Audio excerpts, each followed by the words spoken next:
Adam m'a promis qu'on allait rigoler. Il y a de quoi. Il y a de quoi? Oui, oui, oui.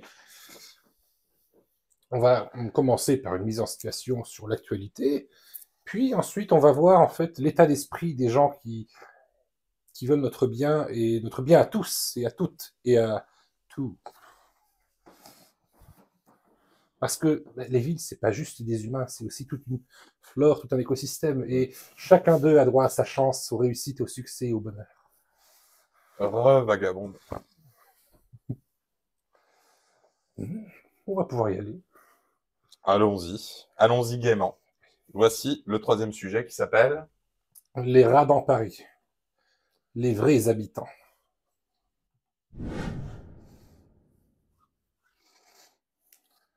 Une fois n'est pas coutume, pour parler de Paris, on va d'abord parler de Marseille.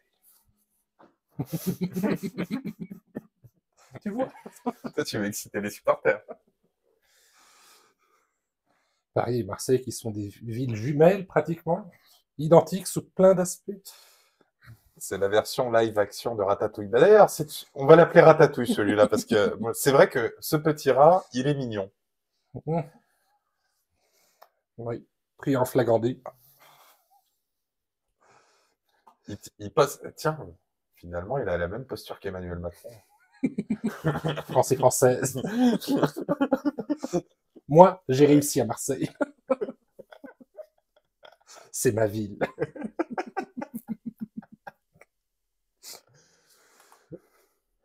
Donc, tout simplement, un petit article pour commencer. À Marseille, des rats perçus dans les salles de classe de deux écoles. Des associations de parents d'élèves ont alerté de la présence de rongeurs dans les écoles du 13e et 14e arrondissement de Marseille. La municipalité indique que la situation a été prise en charge mais reste inhérente à l'insalubrité générale de la ville. Et c'est en fait très simple, c'est une situation qui méritait d'être traitée dans les plus brefs délais. Comme révélé par nos confrères de la Provence, deux établissements scolaires de la ville de Marseille, des écoles élémentaires mal passées, et de la Viste, les 13e et 15e arrondissements, ont récemment souffert d'une invasion de rats. Selon le quotidien, des rongeurs grouillaient partout dans la cour de récréation, dans la cantine et même dans les dortoirs des jeunes élèves. Les enfants pataugeaient dans le pipi et les déjections de rats. C'est pour ça que j'ai rigolé, c'est parce que j'avais lu en avance l'article Les enfants tatouent dans le pipi et les déjections. Tu sais, au lieu de dire l'urine, tu vois, ils sont obligés de prendre un terme enfantin dans le pipi. Dans le pipi et le caca. Les enfants participaient à la rédaction. Comme ça, tu as toute la classe de 3e qui a validé un stage. Des sources concordantes à la situation a été remontée il y a quelques jours au rectorat d'Aix-Marseille et à l'inspection académique. Saisie de signalement, la ville de Marseille fait intervenir des agents pour dératiser les deux écoles. D'après les services de la ville de Marseille, un protocole est en place depuis peu pour permettre à ses propres agents d'intervenir en 24 heures après un signalement.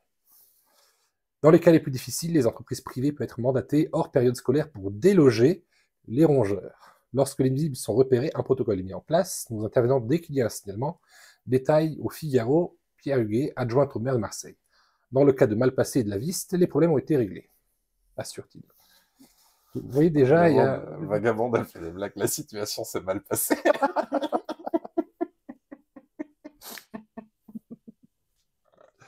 En fait, dans cet article, il n'y a rien qui va. Mais c'est déjà de la langue de bois envers les rats, regarde. On n'a pas exterminé, on n'a pas dératisé, on a délogé les rongeurs. Vous noterez qu'on n'utilise pas vraiment le mot rat, on essaie de... On navigue. L'école de la ville fait face à un problème d'invasion de rongeurs. Le problème est en réalité un peu plus complexe et passerait largement le cadre scolaire. À Marseille, le problème est répandu partout dans les écoles, mais également dans le centre de la ville. On constate que ces deux écoles sont situées dans les endroits où la propreté générale de la ville n'est pas optimale. Glisse la municipalité au Figaro. Rapidement. Un problème global et inhérent à la ville, quand les poubelles sont ramassées qu'une fois par semaine ou que les travaux de voirie sont réalisés, les rats se déplacent. Le délabrement de nombreuses écoles rend possible l'installation des rats. Nous sommes contraints de traiter le problème en urgence parce qu'on fait face à un parc scolaire délabré. On parle d'inaction, des poubelles qui débordent dans certains quartiers de la ville, les écoles ne sont pas les lieux hermétiques. Quand les ordures ne sont pas ramassées, cela augmente la population des nuisibles. Il faut que la métropole fasse le travail pour lequel elle a été diligentée. Mhm.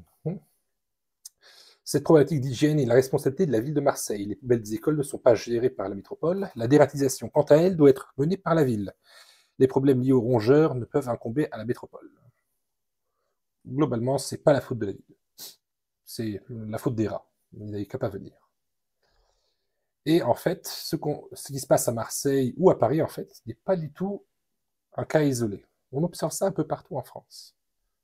Écoutons ce qu'en dit Europe 1. Les habitants depuis les confinements. Les rats, ils seraient 6 millions à Paris, 2 fois plus nombreux que les habitants depuis les confinements. Les rats se sont multipliés. Ils sont partout, dans les parcs, les métros, les rues et même les habitations.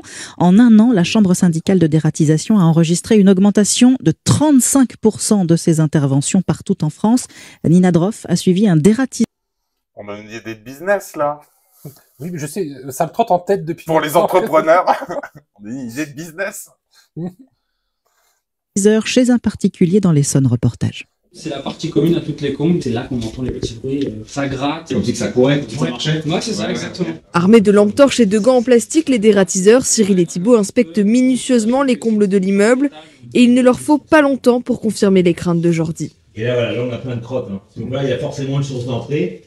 Ils rentrent là, ils rentrent là-bas. On va pouvoir mettre directement du diphénacum, qui est un poison. Et ils vont venir le manger, le grignoter. Ils vont venir mourir 4-5 jours après, quoi. Rien de surprenant pour Cyril, ces derniers temps, les interventions de dératisation comme celle-ci sont de plus en plus nombreuses. Sur la dératisation, c'est une augmentation entre 30 et 40% d'activité en plus. Cette hausse, c'est depuis 2020, la Covid et l'après-Covid. Hein. Les gens, ils ont délaissé les parcs, les supermarchés, etc. Donc il y avait moins d'alimentation, moins de poubelles aussi dans les parcs. Les rongeurs, ils sont rentrés dans les villes. Puis là, ils ont même plus peur de sortir maintenant, même en journée, alors que c'était des choses qu'on voyait très très peu avant. Un phénomène qui constitue un danger pour la santé publique, puisque l'urine de rat peut transmettre des maladies parfois mortelles pour l'homme. Nina Droff. Donc les rats des champs sont devenus des rats des villes. C'est ça. Il y avait de la lumière, c'était sympa l'ambiance. Ils ont dit, allez, c'est l'après-Covid maintenant. Allez, j'ai faim. Ouvre-moi ta porte. Faut monter à la capitale pour être quelqu'un. Et bien sûr, à chacun des problèmes, il faut réagir le plus efficacement possible. Oui, on peut prendre les documents dans l'ordre qu'on veut parce que le problème en fait dure depuis vraiment longtemps, mais l'évolution en fait du traitement, elle aussi a augmenté. Sur la présence de rats, notamment dans les parties communes, dans les locaux poubelles. Et on a des habitants qui nous font des remontées parce qu'ils sont de plus en plus inquiets de la présence de ces rats, qui parfois les empêchent même de se déplacer dans leur partie commune. Il s'agit de la responsabilité des bailleurs de dératiser. Alors ils font déjà un travail assez important sur la dératisation dans leurs locaux, mais ce qu'on voudrait avec Geoffroy Boulard et les élus du 17e arrondissement, ce serait tout simplement d'avoir une évaluation des dispositifs mis en place par les bailleurs sociaux pour qu'on puisse avoir des moyens qui soient durables et efficaces et qui permettent d'avoir des conditions de vie qui soient salubres pour les habitants et pour l'espace public. Voilà, merci beaucoup. Alors oui, la présence de rats peut être une difficulté lorsqu'ils se retrouvent dans nos logements ou nos caves. Personne ne peut nier ce fait. Voilà, personne ne peut nier ce fait. Et c'est maintenant que ça commence. Ouais, parce qu'il y a le mais. Il y a le mais qui arrive. Maintenant du grand art. Il y a à Paris des rats que je préfère nommer surmulots, moins connotés négativement. Les surmulots seront toujours présents à Paris, quoi que nous fassions. La réalité est que les actions menées jusqu'à maintenant ne fonctionnent pas. Ils nous font du pas d'amalgame sur les rats? Oui, tout à fait. Il ne faut pas les stigmatiser. Ce sont des habitants de Paris comme d'autres. Et un jour, ils ont le droit de vote, tu verras. Bah attends, les républicains, ils donnent bien le droit de vote aux chiens. Pourquoi pas aux rats? T'es sûr d'avoir ta réélection avec les rats? Vagabond, parle-t-on toujours des rats? Oui. Pardon. Non, on parle des surmulots. T'avais le mulot, maintenant, level up. Le surmulot. Les surmulots. Madame Markovitch, vous avez la parole. Et sont très coûteuses. Partant de ce constat, nous devons changer de paradigme. Nous devons nous interroger sur des nouvelles méthodes efficaces et non létales. Nous devons nous interroger sur les surmulots et leur manière de vivre, mieux les connaître afin de trouver des méthodes efficaces et éthiques. Un premier bilan est déjà de constater le rôle important joué par les surmulots au quotidien dans les égouts avec l'évacuation de plusieurs centaines. Wspólna historia Skody i Topr to pewność, że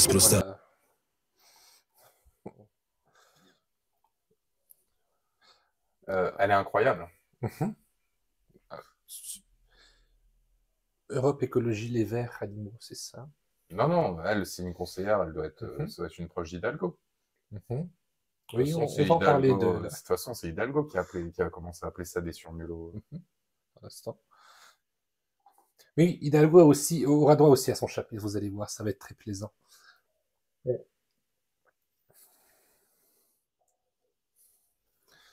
Parce que l'ensemble de la déclaration est magnifique. Entre, il ne faut pas les appeler ainsi, il faut penser à autre chose que résoudre le problème. Bouchage de canalisation. Ils sont nécessaires à la gestion des égouts de la ville de Paris. Ils sont nos auxiliaires de la maîtrise des déchets. Là. Ce qui pose problème, Nos auxiliaires de la maîtrise des déchets. On va faire travailler les rats. C'est des alliés. Donc, il faut les comprendre. Il faut que vous deveniez des rats. Il faut qu'ils soient traités humainement. Non, mais elle a l'air aussi. Le rossignol. On va la faire cohabiter avec un hydra, on va voir. Non, de surmulot, et on va voir comment elle va réagir. c'est la remontée des surmulots vers l'extérieur et notamment les lieux d'habitation. L'objectif paraît donc principalement d'éviter la sortie des surmulots sur la voie publique. Or, les scientifiques le confirment, ces sorties sont la plupart du temps nocturnes. De ce fait, si les lieux très visités par les surmulots aujourd'hui étaient nettoyés plutôt en fin de journée, les surmulots seraient moins incités à y venir pendant la nuit pour se nourrir. La mairie du 11e et du 12e, à travers leurs maires respectifs François Vauglin et Emmanuel Pierre-Marie, et de leur adjoint à la condition animale, proposent d'expérimenter officiellement cette méthode sur 2 sites, afin d'en évaluer les impacts sur la présence des rongeurs. Cette étude sera portée par M. Benoît Pissano, chercheur au Muséum. Suite à cette expérimentation, un rapport scientifique sera rédigé. Le nettoyage et l'absence de nourriture en surface semblent être une solution majeure. À cela doit se coupler le bouchage des trous permettant aux surmulots de remonter dans les immeubles ou la pose des grilles dans certains endroits. Nous pensons donc qu'il faut agir, mais agir différemment. Nous ne partageons pas les considérants de votre vœu, mais partageons la nécessité d'agir avec un nouveau regard sur la gestion des surmulots à Paris. Pour cette raison, nous nous abstiendrons sur le vœu de la majorité et nous voterons contre le vœu Changer Paris. Merci à vous. Donc elle est contre la dératisation. Elle est contre la dératisation, mais pour mettre des trous et des grilles. Pour boucher les trous et mettre des grilles au besoin. Et repenser la façon dont ils sont une partie intégrante de la ville, des auxiliaires d'aide à la gestion des déchets. Ils sont complètement... On va voir.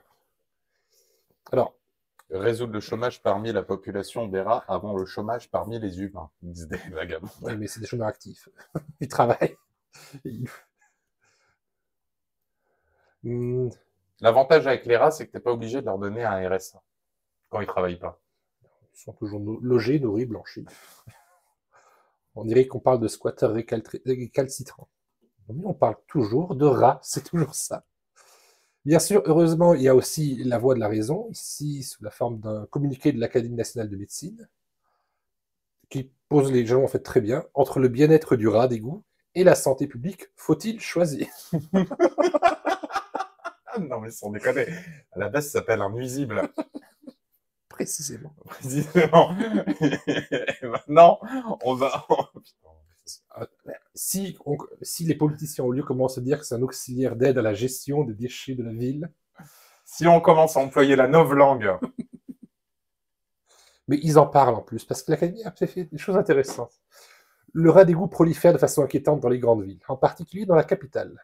Qu'on le nomme Ratus norvegicus, rat brun ou surmulot, c'est la plus nuisible des espèces commensables de l'homme, en raison de ses grandes capacités d'adaptation, ses exigences alimentaires, de son intense prolificité et surtout des zoonoses bactériennes, virales, parasitaires dont il peut être vecteur. Le rat d'égout prolifère en milieu urbain dans les zones où il trouve des ressources nécessaires alimentaires, de l'eau et de l'endroit pour nicher. Avec un ratio de 1,5 à 1,75 rats par habitant, Paris et Marseille feraient partie des 10 villes les plus infestées au monde. On a encore un record en France, apparemment. On veut rester dans le top 10. À un tel niveau de densité de population, ces rongeurs à la vie nocturne sortent des caves et des égouts et deviennent visibles le jour dans les rues, les parcs et les jardins. Dans tous les lieux où ils peuvent trouver de quoi se nourrir et s'hydrater, caniveaux, poubelles, aires de pique-nique, marchés, habitations. On dirait qu'il parle de Pennywise dans ça, tu sais, le clown. Oui. Il sort des égouts. Non, mais il a raison, les aires de Des pique-nique, caves. il y a aussi. Il devient visible le jour dans les rues, les parcs et les jardins. Ça, il est revenu. Certains défenseurs de la condition animale arguent que Ratus norvegicus est l'espèce dont dérive le rat domestique d'élevage, facile à apprivoiser comme le rat de laboratoire, ou nouvel animal de compagnie, NAC. Ouais, d'accord. Plaidant pour que la relation entre le rat d'égout et l'homme ne soit plus considérée comme un commensalisme nuisible, mais comme une véritable symbiose. Une élue de ce courant de pensée au sein de la capitale a récemment demandé de légitimer la place des rats dans la ville. Ils sont en train de te parler de Douchka, là. C'est pas dit directement, mais oui. De reconnaître leur utilité comme auxiliaire dans la gestion des déchets en ville. Oui, c'était... Je vois quelqu'un dire ça 2 fois de suite, en fait. De les nommer surmulots pour éviter de les stigmatiser. Et de renoncer à les éliminer au nom du bien-être animal. Bref, face à l'ingénuité de ces propos, qui bénéficient parfois d'une écoute favorable, c'est vrai, parce qu'elle a été applaudie à la salle, les gens ont suivi. Oui, mais bon, c'est des zinzins à la mairie de Paris. Oui, c'est vrai. Il importe de se rappeler que le rat reste une menace pour la santé humaine en raison de ses nombreuses zoonoses, c'est ça, zoonoses transmissibles par des exoparasites, ses déjections, ses morsures ou ses griffures. Et on a vu ce qui se passe à Marseille. C'est par la puce du rat, xénophilia, que se transmet la peste bubonique, Yersinia pestis. Les urines de chat de rat peuvent contaminer l'environnement avec des leptospires. Il agit aussi sur la chaîne alimentaire par les salmonelles. Les morsures de rat peuvent inoculer des bactéries. Il peut héberger d'autres bactéries pathogènes pour l'homme, le staphylocoque, l'hystéria, etc. En fait, toutes les bactéries qui tuent l'homme, quoi, en fait. Tout juste. Et le rapport est complet. La surpopulation des rats dans les égouts des grandes villes, comme Paris-Marseille, est un véritable danger pour la santé publique. C'est pourquoi l'Académie nationale de médecine, bien en gras pour qu'on comprenne que là c'est des gens sérieux, que les mairies promeuvent un plan de propreté urbaine, rigoureux et pérenne. Nous, c'est la science, vous êtes des élus complètement allumés. Ils veulent prendre soin de tous leurs citoyens et commencent par les plus humbles. Pour supprimer les déchets alimentaires accessibles aux rongeurs, s'appliquant essentiellement au nettoyage de la voirie, des parcs et des jardins, ainsi qu'à la collecte des ordures ménagères. C'est pas compliqué. C'est ce qui a été fait dans les grandes villes, comme par exemple Hong Kong ou Chicago, et ça a marché. Que les mairies entreprennent en liaison avec les syndics et les bailleurs de vigoureuses campagnes d'ératisation dans les habitations et environnements urbains, que les captures de rats d'égout soient effectuées régulièrement afin de surveiller le portage d'agents pathogènes, détecter d'éventuelles émergences, d'améliorer dans un contexte une seule santé la diffusion des connaissances en médecine humaine et en médecine vétérinaire sur les zoonoses. Et ça date de quand, tout ça, Douchka 2022. Ah, donc c'est ça a moins d'1 an, quoi. Justement, on comprend en fait. On va comprendre en fait. Cohabitation avec les rats à Paris, à quoi le comité mis en place par Anne Hidalgo va-t-il servir? Un groupe de travail sur la cohabitation avec les rats sera mis en place à Paris, a annoncé la mairie de la ville le jeudi 8 juin. Grâce à ce dispositif, la municipalité espère améliorer la qualité de vie des Parisiens, malgré la présence des rongeurs. Ça devrait être rectifié maintenant, c'est avec la présence des rongeurs. Oui, parce qu'ils disent la question de la cohabitation se passe juste en dessous. La question de la cohabitation se pose, a estimé Anne Soris, l'adjointe à la santé de la mairie de Paris, en réponse au maire... Je peux faire une petite blague? Vas-y. J'ai le droit. Quand on voit ça, la question de la cohabitation se pose, en fait, il faut s'imaginer que la chambre département, enfin, la chambre des députés de France, c'est plein de rats. Il y a à peu près, il me semble que c'est 370 sièges, donc 377 rats. Mais tu vois, des fois ils viennent, ils partent, tu vois, ils sont en mouvement, c'est des rats. Des fois on en voit que 10. À l'hémicycle, tu auras des rats qui font le tour. Ils passent à gauche, à droite, des girouettes politiques. Et puis après, tu vois, il y a des cohabitations qui veulent essayer de mettre en place, tu vois. Votez pour moi pour être Premier ministre, par exemple. Mais ça marche pas toujours, tu vois. Mais les rats n'ont pas encore quitté le navire. Pour eux, c'est une terre prometteuse.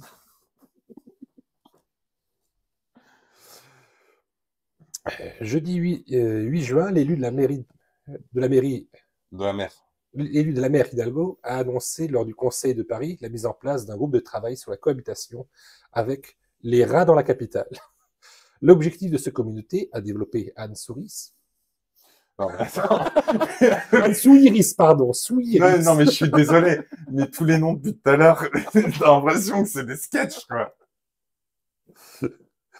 Et justement, c'est ça le plan d'Anne Hidalgo. Redorer l'image de Paris, qui est une ville très accueillante. Elle a tout misé sur le film Ratatouille et sur l'humour parisien.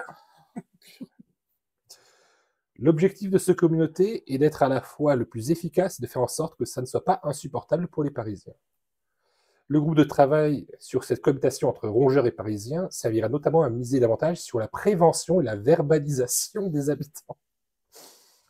Et pour cause, l'abondance des déchets au sol est la cause majeure de la multiplication et extériorisation des rats, a rappelé l'adjointe.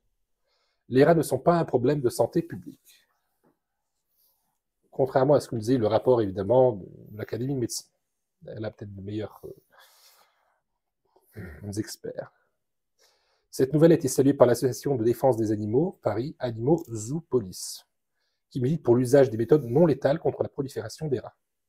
Les rats ne sont pas un problème de santé publique. Toutefois, elle a évoqué un risque de transmission de la leptocirrhose par morsure existant uniquement pour les éboueurs, qui peuvent bénéficier d'un vaccin. Oh, vous êtes bien braves, hein. Tenez, les éboueurs. On va vous faire des vaccins pour vous protéger contre les rats. On sait jamais. Ben, justement, les éboueurs sont vaccinés pour cette maladie parce que elle intervient souvent quand on est en présence de rats au quotidien. Et la leptocirrhose est une maladie assez forte quand même. Leptocirrhose est une maladie bactérienne présente dans le monde entier. Ses principaux réservoirs sont les rongeurs, en particulier les rats, qui sécrètent la bactérie dans leur urine. On appelle ça la maladie du rat, en fait. Chez l'homme, la maladie est souvent bénigne, mais peut conduire à l'insuffisance rénale, voire à la mort dans 5 à 20% des cas. Ouais, donc c'est quand même, bénin, 5 à 20% des cas. Vous vous souvenez du Covid? C'est un peu plus, voilà. On disait qu'à 5%, c'était foutu. Ben là, entre 5% et 20%, c'est énorme. Leptocirrhose est causée par des bactéries pathogènes, l'espèce Leptospirea interrogans. Celle-ci se maintient assez facilement dans le milieu extérieur, eau douce, sol boueux, ce qui favorise la contamination. Ensuite, il y a toute la prévention. Et avant tout, il y a un vaccin. Donc, voilà ce qui se passe en fait. Paris est infesté de rats, et il y a les JO de Paris qui viennent. On ne peut pas régler le problème, donc, comme dirait Talleyrand, si on peut pas, si ça arrive malgré ce qu'on veut, il faut faire croire qu'on l'a voulu ainsi. Elle veut présenter les rats sous un jour amical, que ça devienne la vitrine du monde de l'acceptation de la symbiose homme-rat, surmulot, parce qu'il ne faut pas les stigmatiser. Et par traitement non létal, elle dit cohabitation. Alors, je vois, je confirme.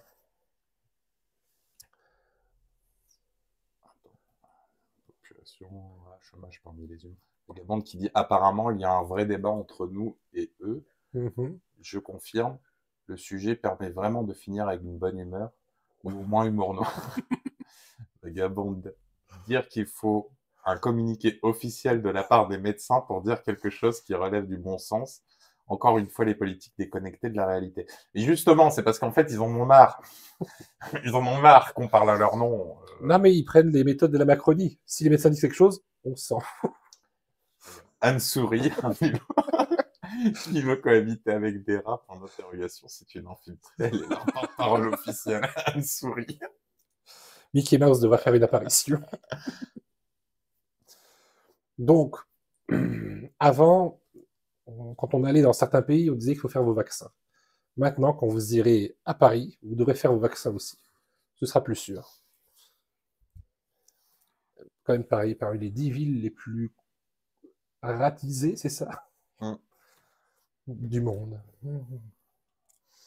Pourtant, en fait, c'est déjà expliqué dès le départ.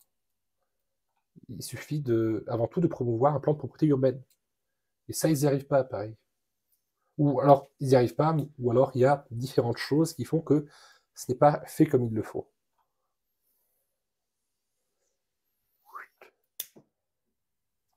Tri des détritus. Temps de travail des éboueurs, la ville de Paris épinglée sur sa gestion des déchets. Entre 2015 et 2019, l'objectif de réduction de 10% des déchets ménagers n'a pas été atteint par la municipalité. Et le coût de la collecte des agents publics étant plus élevé que celui des prestataires privés, on comprend ce qui se passe. Bilan mitigé pour la ville de Paris. Dans un rapport, la Chambre régionale des comptes a passé en revue la politique municipale du traitement des déchets entre 2015 et 2019, ce encore avant le Covid.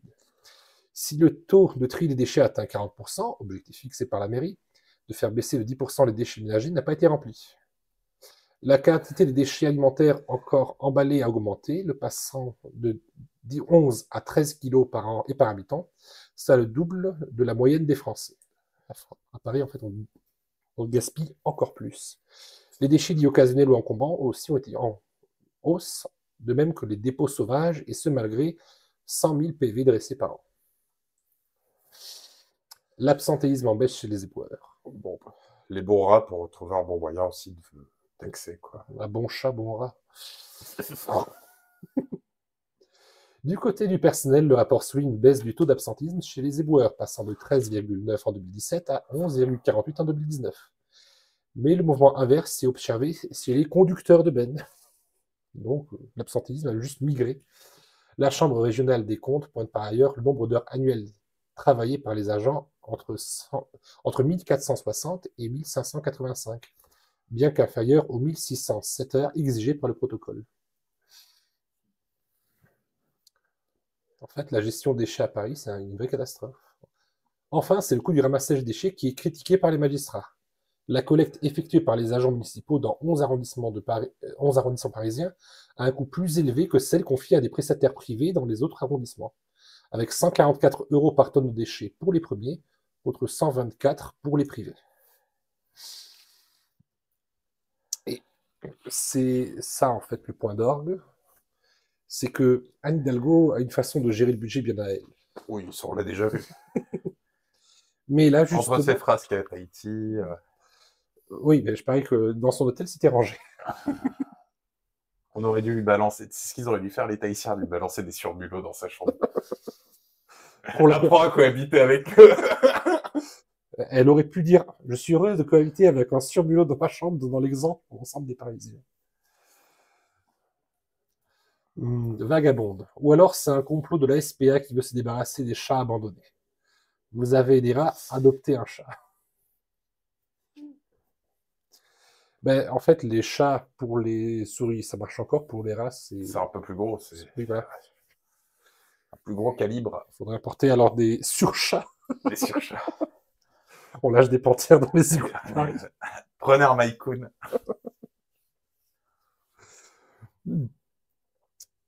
Et combien coûte le traitement des déchets? La petite pointe.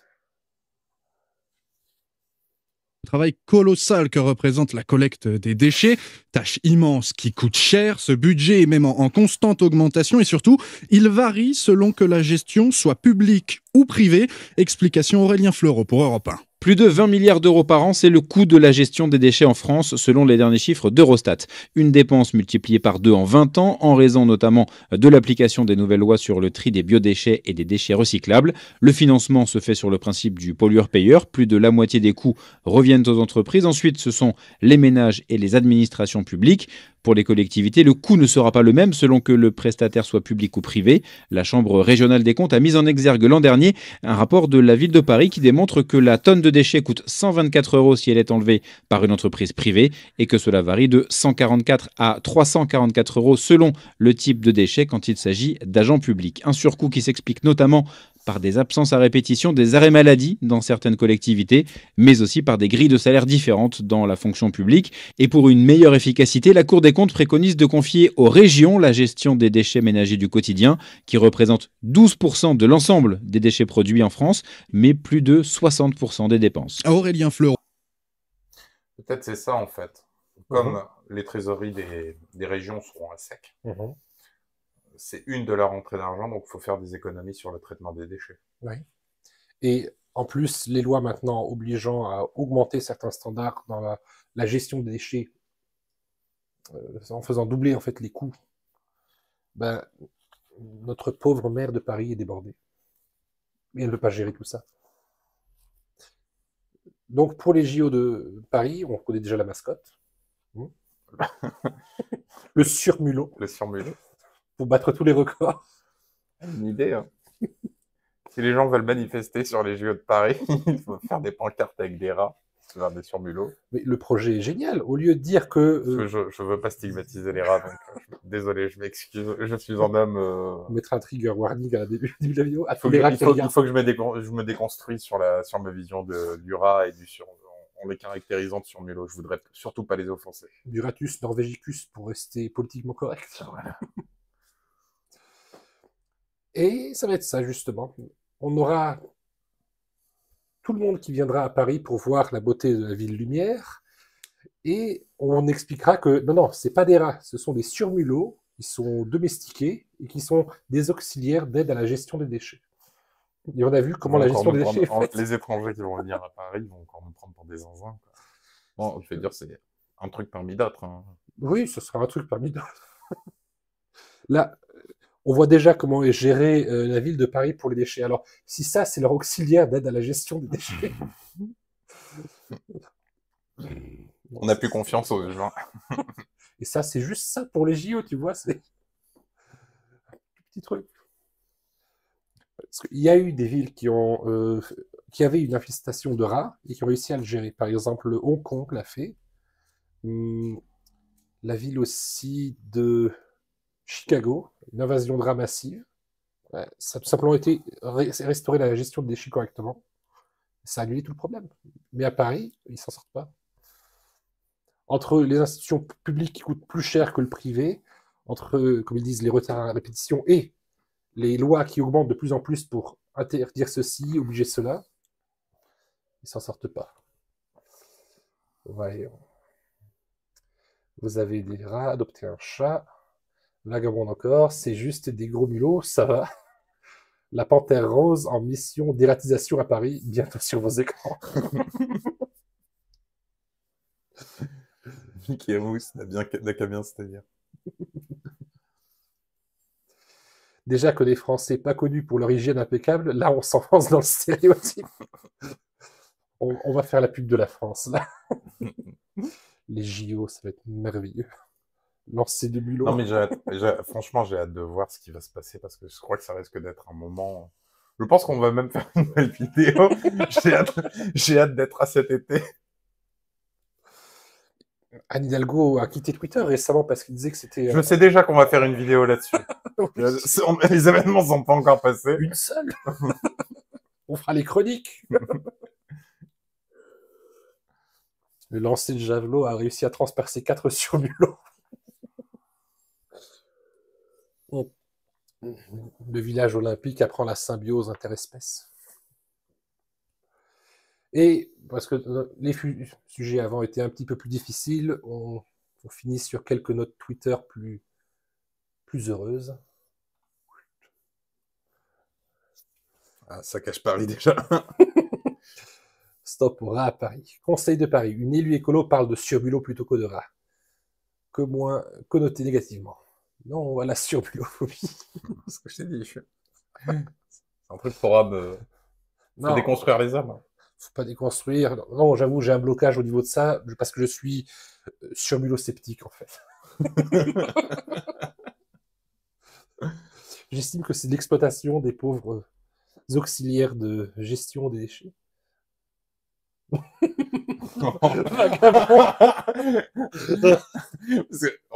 Alors, on va autoriser, mais alors ton commentaire a été retenu pour raison suivante: sexualité, sexe ou genre. Cliquez sur autoriser pour l'envoyer sur le chat. Donc, le mot en question qui pose problème, c'est tapette. Je rappelle, on parle effectivement que du surmulot dans cette vidéo. Ceux qui auront des tapettes à souris chez eux seront condamnés pour maltraitance animale.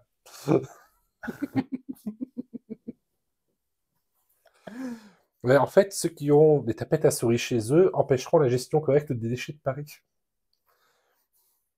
Je comprends les 100 000 PV distribués, en fait. Tapette à souris, argent facile.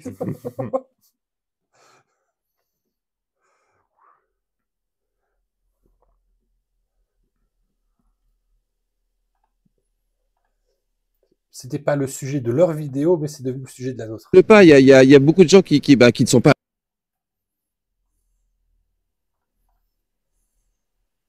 Il n'y a pas de son. Alors voilà, on va souhaiter, vous souhaiter une bonne nuit à vous et puis oh là là là là. Il y a une souris dans votre sac. Quoi? Il y a une souris dans votre sac, oui. Oh mon Dieu. Il y a une souris dans votre sac, madame. La souris dans le sac. Non mais j'arrive pas à y croire. Attendez. Mais Ah bah vous voyez, elle est juste là. ça alors, madame, vous avez une souris dans la manche. En fait, c'est pas une souris, c'est un rat. C'est un rat? Voilà, donc en direct live, le rat dans le sac. Madame, comment vous faisiez? Vous promenez souvent avec des rats dans votre manche? Non, pas du tout. Là. Je vais vous demander de tenir le micro et nous allons filmer la libération. Oui. Mon Dieu. La libération. Tu penses que les prix du ticket de métro vont augmenter aussi pour les rats? Non, ça restera gratuit pour eux. Parce que ce sont des Parisiens à part entière. Anne Hidalgo avait précisé qu'il n'y aura pas d'augmentation pour les habitants de Paris. Pour les autres, doivent acheter avant le 20 juillet. Ensuite, il y a différentes solutions qui sont proposées pour la gestion des rats à Paris.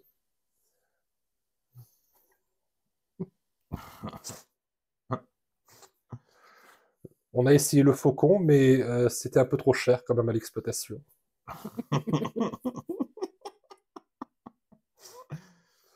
Ah, il est en train de bien le dégommer, hein, par contre. On mettra un trigger warning pour les personnes sensibles pour le massacre des surmulots. C'est un vrai problème de société.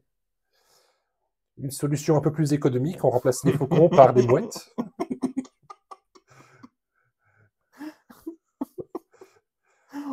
Oh, comment il la gobe. Calcul facile. Plus il y a de rats à Paris, plus il y a de mouettes. Donc, plus il y a de mouettes, moins il y a de rats. 100% naturel. C'est le full cycle of life selon Anne Van Damme Hidalgo.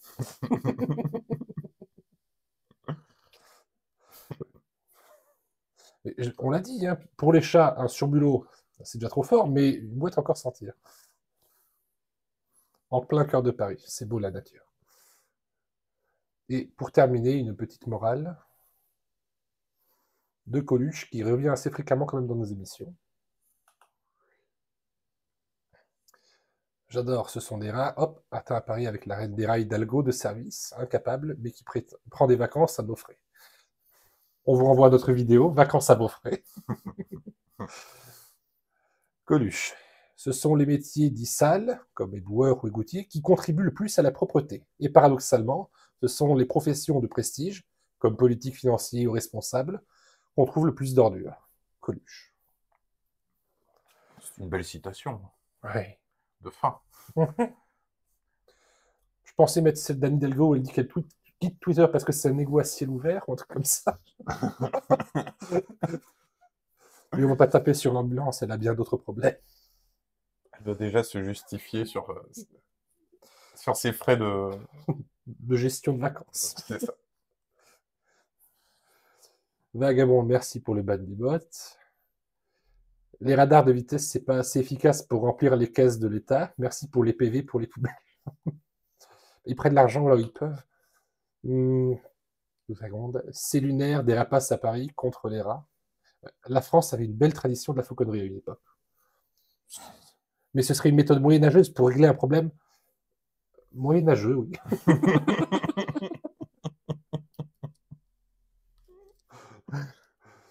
Tu vas voir, le retour de la peste à Paris, ça va faire tâche quand même pendant les JO. La mouette est plus efficace que le faucon, on aura tout vu. C'est vrai, le faucon, lui, devait dépecer le surmulot, alors que la mouette, elle l'a gobé d'un coup. Team mouette. Vous êtes plutôt mouette ou faucon? Quelle méthode privilégiée, mouette ou faucon? C'est ouvert dans les commentaires. On lira tous les commentaires, on récompensera le meilleur. On enverra toutes les propositions. Ou si vous avez des méthodes alternatives, on est preneur aussi. Donc, Paris, Marseille, même combat. À part que Paris, délai plus urgent. Été 2024. La ville surchauffée, pleine de touristes, et les nouveaux habitants, les surmulots. Hashtag je suis un rat. Non, vagabonde. Faut te déconstruire. Hashtag je suis en surmulot. Hashtag je suis un auxiliaire de gestion des déchets de la ville de Paris.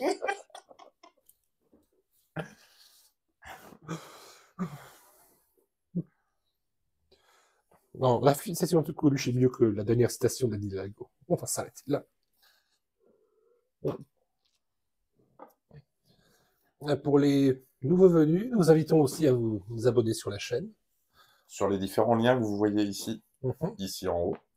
On vous renvoie en fonction du média qui vous intéresse le plus.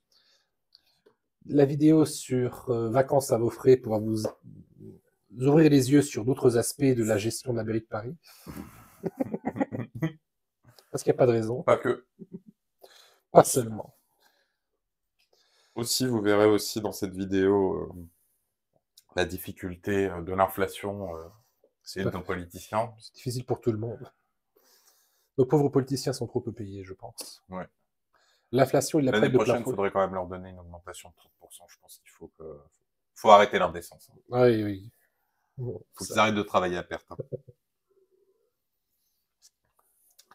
En tout cas, vacances à vos frais, l'exportation des déchets politiques dans le monde. C'est l'angle d'attaque à la base. Je pensais traiter les déchets exportés dans le monde. Et finalement, tout vient à Paris.